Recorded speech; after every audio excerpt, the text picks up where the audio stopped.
Magandang araw mga ka-PTEC, welcome sa ating panibagong session, session number 27. Ang title po ng ating session ay ang Philosophical Perspectives of Education. Ito po ang inyong PTEC Training Center na naghahatid ng panibagong LET review session para po sa inyong preparation for the upcoming licensure examination for teachers. This is not only for the LET program, but this can also be used for educational purposes para po sa lahat ng ating mga taga-subaybay at sa lahat po ng mga subscribers ng ating PTEC YouTube channel. So, bago natin umpisahan, I would like to invite everyone to please like and share. At the same time, subscribe na rin po tayo sa atin pong YouTube channel. So, muli po maraming salamat sa pagsuporta sa ating channel and sa lahat po ng ating mga subscribers, those who are going to take po the NASH and those who have taken the NASH, maraming salamat sa inyong support at sa pagtitiwala po sa inyong Polaris Training and Education Consultancy or the PTEC Training Center. So, ayan na. Ang ating session objectives are the following. At the end of the session, the participants will be able to, number one, define the meaning and scope of philosophy and education. Number two, describe the different branches of philosophy. And for number three, differentiate the major systems of educational philosophy. So what we're going to have here will be, we're going to discuss first one of the major systems of educational philosophy along the way. And then sa mga succeeding videos natin, ipapakita natin yung iba pang mga major systems ng educational philosophy. Right? So let's start first with our pretest question number one. Which of the following is not true about idealism? So A, learning to be self-disciplined is an important educational value for the idealist. B, punishment and strict external control to enforce discipline are advocated. Letter C, educators themselves should be disciplined in their own behavior. They must present the highest ideal of discipline. And letter D, idealism stressed that the entire natural, social, and spiritual environment in which the child lives should be so fashioned that it should encourage the desire for self-discipline in the child. Okay, what's your answer here? And our correct answer will be letter B. Punishment and strict external control to enforce discipline are advocated. Actually, dito sa idealism, it should not be advocated. Kaya nga dapat walang punishment and strict external control under the philosophy po ng idealism. All the rest, A, C, and D are all included. Let's look into our question number 2. Who is believed to be the originator of idealism in the sphere of education? A. Comenius, B. Aristotle, C. John Locke, or D. Immanuel Kant? Our answer for question number 2 is of course letter A. Comenius. Okay, so makikita natin later on in the discussion kung ano nga ba yung naging contribution niya and ano yung mga other facets of idealism na kanyang nabigyan po ng influence. Alright, question number 3 tayo. Which of the following refers to the study of the nature of reality and involves the study of the relationship between mind and body, substance and accident, as well as events and causation? A. Metaphysics, B. Epistemology, C. Axiology, or D. Ethics? Our question number 3, the answer is it's letter A. Metaphysics. So later on, we're going to discuss the different facets of which dito na pag-uusapan natin, and we will be expounding a little bit on metaphysics, epistemology, and axiology at the same time. Okay, let's look at question number 4. Etymologically, the word education is made of 3 Latin words. Which of these words is literally translated as to train or the act of teaching or training? A. Educare, B. Educere, or C. Educatum, or D. Educum? Correct answer for item number 4, it's letter C, educatum. Okay, so makikita natin later that there will be separate definition for the other two terms, including the educare and educere. Question number 5. The oldest system of philosophy known to man, which holds the basic viewpoint, human spirit is as the most important element in life is blank. A, realism, B, pragmatism, C, humanism, or D, idealism. Oldest system of philosophy. Question number 5. The correct answer here is letter D, idealism. So obviously, itong mga ibang mga philosophy, including realism, pragmatism, and humanism will be carried over, will be discussed in the succeeding videos. But in this particular video, ang magiging focus natin will be the introductory part of the education and philosophy, and at the same time, the oldest philosophy that we're going to have will be the idealism. All right? So let's try to dig in. I hope that you were able to get the correct answer for all the 5 questions that we have provided. And lahat po niyan ay ito yung mga discussions natin na gagawin. Alright? So meaning and scope of philosophy, the word philosophy can be traced to the Greek word philosophia, which is made up of 2 words, including phileo or philo, love, and sophia, which is wisdom. Okay, the basic objective of the Western philosophy is to understand the world logically and to take wise decisions which provide ultimate satisfaction to an individual. Okay, so tatandaan lang natin yung mga words that would comprise po yung term na philosophy, philosophia. Okay, and then yung mga 2 words po niya will be phileo or philo and then sophia. All right? In the Western philosophy, the very essence of which, no, since alam naman natin that historically, naging dominantly, no, yung discussion ng Western philosophy, but we don't have to discount also the philosophy provided by the Eastern, no, yung mga Eastern civilizations, including ours, no, dito sa atin, China, for example. All right, the world logically and to take wise decisions which provide ultimate satisfaction to an individual. So the literal meaning of philosophy is love of wisdom. Okay, and the ultimate truth is yet to be found out, and this eternal quest for truth led to the origin of philosophy. And a love of wisdom is the essence for any philosophic or philosophical investigation. So makikita natin, we're going to relate that later on dun sa education and then with that of the philosophy. Marcus Cicero, a Roman statesman and philosopher, called it the mother of all arts and the true medicine of mind. Yan daw yung description ni Cicero in terms of philosophy. And according to a leading philosopher, Theodore Bramold, philosophy is a persistent effort of both ordinary and persistent people to make life as intelligible and meaningful as possible. So makikita natin yung mga sariling perspectives, no, ng iba't ibang mga philosophers. We call them the mga philosophers.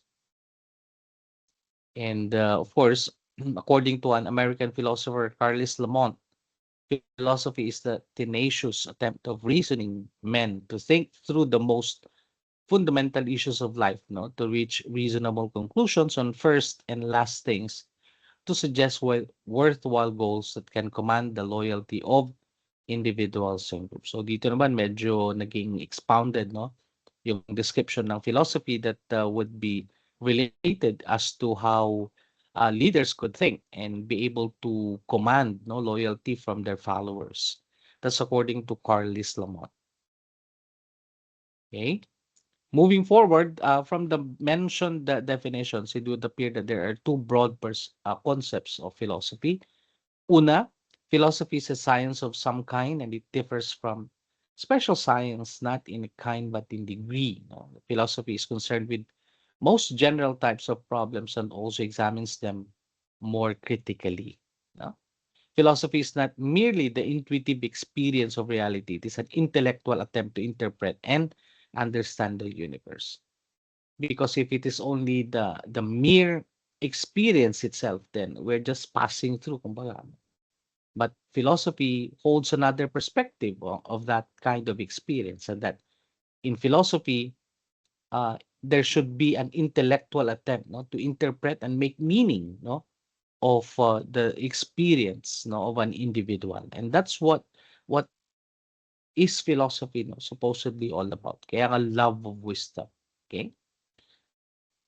Next, nasa meaning and scope of philosophy pa rin tayo, no? Philosophy basically means the love of wisdom, and this wisdom is not the knowledge of certain subject, but is concerned with the study of the ultimate realities of the universe and the general cause of those things that man observes or experiences. That's the reason why we have pointed out, Karina, that in terms of yung understanding or making meaning of the experience, no? Making meaning of the experience. It's not only about experiencing itself, but making meaning out of that experience. It is achieved by inquiring into the why of things rather than into their how or what. Why did this world come into existence, for example? And why we have come to this world are the examples of such inquiry. Philosophers actually seek for that absolute truth for the longest time in the human history. But again, we always lead to the idea that uh, yung absolute truth, no, ay hindi naman natin ito talaga nabibigyan ng justice in the sense that we continue to seek, no? Dati-dati yung idea natin about atom, for example, we call it the indivisible, indestructible. Pero what happened after that? No? We humans, no, in the scientific inquiry, malaging lumawak, mas naging malalim yung understanding natin. So hindi na siya about a composition of the different subatomic particles, but now there are even more, no, details of what we already understood about atom because of that search for the truth. But of course, yung idea na yun is that it was believed to be that kind of idea previously. And then later on, because of the improvements, nagkakaroon na tayo ng refinement, no, of this idea. It is the critical analysis of fundamental assumptions or beliefs of life and the world. In other words, the main objective of philosophy is that it is the rational investigation of the truth and principles of being, knowledge, and conduct. Okay?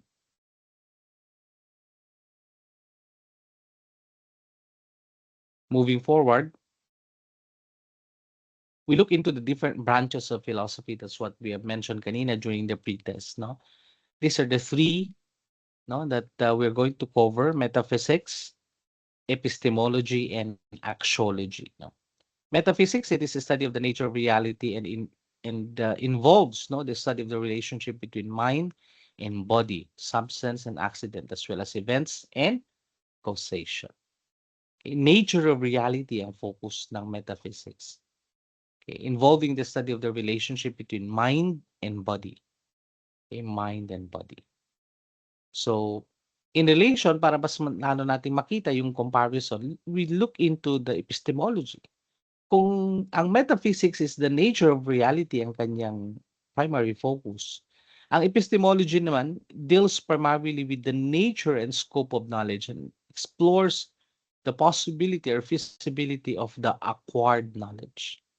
Okay? Knowledge and exploring the possibility or feasibility of the acquired knowledge.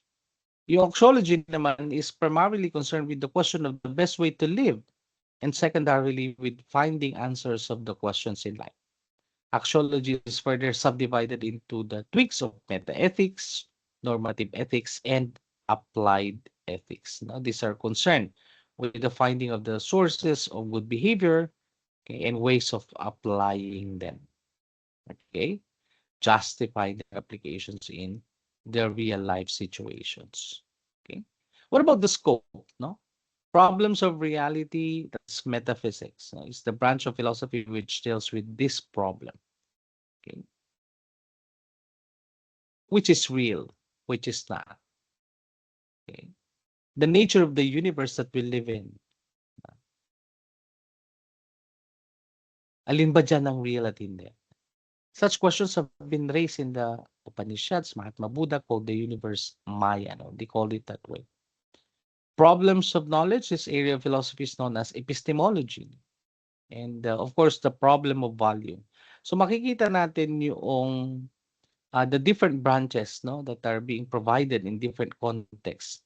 When we talk about the problems of reality, the metaphysics yun. Problem of knowledge naman, it's epistemology. And the problems of value that will be under the baton of axiology. Okay? Moving forward, we look into the meaning and scope of education. Education is the most important human activity. It is a process of observing, thinking, learning, and understanding the laws of nature. And once the knowledge is accumulated, it can be stored in the form of facts, rules, and principles. And this process is continuing since the time unknown and has contributed to all the growth and development of humankind on the earth, which is true, di ba? Whatever we have acquired, whatever scientific knowledge that we have right now, or whatever philosophical perspectives that we have right now, are products of a long-standing refinement of the ideas that were held true, by the early civilizations up to now. No? So nagkakaroon po ng ano yan, ng accumulation of such, and it can be stored in the form of facts, rules, and principles. This is the etymological background of the word education, and it's made up of three words: educare, educere, educere, and educatum. Okay. Educare is to bring up or to nourish. That's the literal meaning of which. And then educere or educere, to lead out or to draw out, wherein e stands for out and ducere means to lead. And for educatum naman, to train, act of teaching or training. Ganyan. So makikita natin yung perspective. Kaya meron tayong term na education. So it came from all of these three different Latin terms. Hence, education means both acquisition of knowledge and experiences and the development of skills, habits, and attitudes. Now, it is a process of training the individual through various experiences of life. Okay, so I hope that you're getting some points here, and we look into the further definition of education as based from the different philosophers. Meron tayong coming from Plato, sabi niya, education develops in the body and in the soul of the pupil, all the beauty and all the perfection of which he is capable. That's from Plato. According to Aristotle, education is the creation of a sound mind in a sound body. Education develops man's faculty, especially his mind, so that he may be able to enjoy the contemplation of supreme truth, goodness, and beauty. All right. Major systems of philosophy of education. Well, let's look at the different major systems. Itong mga major systems na ito yung mga long-standing, mga philosophical points. And of course, we try to look into the first one, which is idealism. Idealism is the oldest system of philosophy known to man, and its origin goes back to Plato in the West. Okay, its basic viewpoint holds the human spirit as the most important element in life. I think that's one thing that we need to point out here. Pag nagre-review, makikita natin that it's the most important element in life. The universe is viewed as essentially non-material in its ultimate nature, kaya nga idealism. All the idealist philosophers agree in the fact that number one, the human mind is the most important element in life, and number two, the universe is not composed of material, but in its ultimate nature.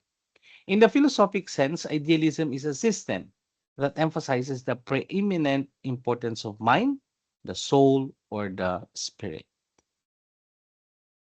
Digging deeper into the idealism, so umpisa natin dun sa kanyang metaphysics, the problem of the reality.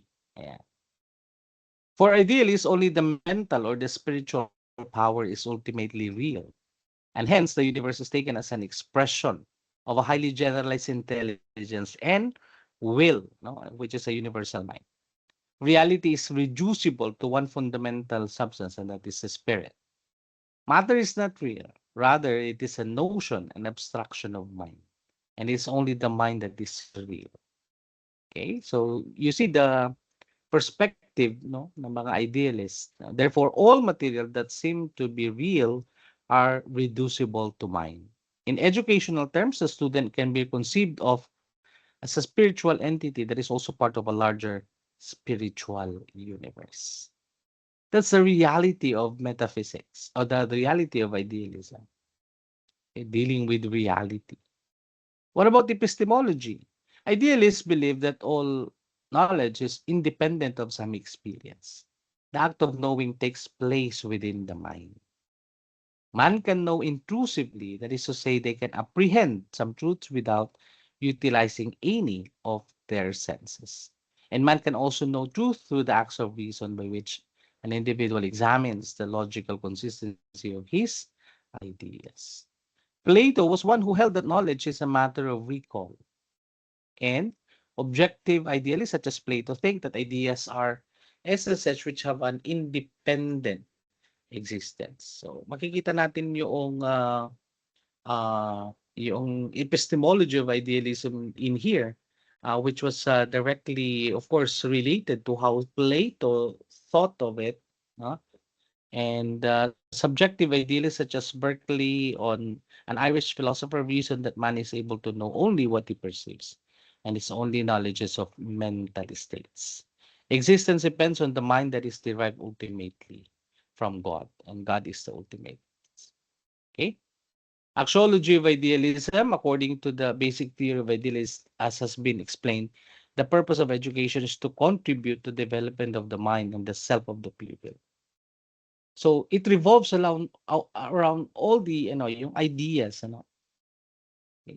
Makikita natin dito yung heavy comparison of idealism later on with that of realism.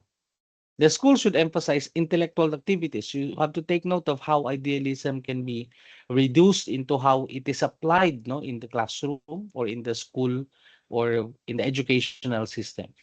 The school should emphasize intellectual activities, moral judgment, aesthetic judgment, self-realization, individual freedom, individual responsibility, and self-control in order to achieve this development. Okay? So makikita natin how it will be related as to idealism related into how education was uh, was transmitted, or should we say the different methods that have been used in the educational perspective. Idealism and the method idealist suggests that the method of education must be oriented towards achieving the complete development of all the innate abilities of the child and to train him for self-realization. Specific methods suggests are, number one, tingnan natin, in terms of instruction. Okay, it is the most important tool to impart information. It implies modification and refinement of the child's mind. Okay. Activity, like naturalists and the pragmatists, idealists also recommend activity-based teaching and learning. So makikita natin dito yung relationship na niya ngayon as to the naturalist and the pragmatist. So just like them, yung idealists then also recommend activity-based teaching, and the child must learn through doing. Okay, lectures must be followed by questioning by the students. But more important than this is the creative activity. The creative activity has to be natural, continuous, and must be progressive. As to the experience, a child's own experience should be, as far as possible, the basis of his education. And the task of the teacher is not to stuff his own experience in the educand's mind, but to provide the educand with some insight in order to improve yung kanyang experience and be able to motivate to learn more, no? To progress better. Yeah. What about the influence of idealism in terms of the curriculum? No, the determinants of what should be taught in the schools according to the idealists are yung should be taught in the schools. Ito po yung curriculum, no? The spiritual development of the child and the preservation and creation of cultural heritage of the human race. Yeah. Hence, they said that curriculum has to be man-centered, not child-centered. Ideals and values-centered, not freedom-centered.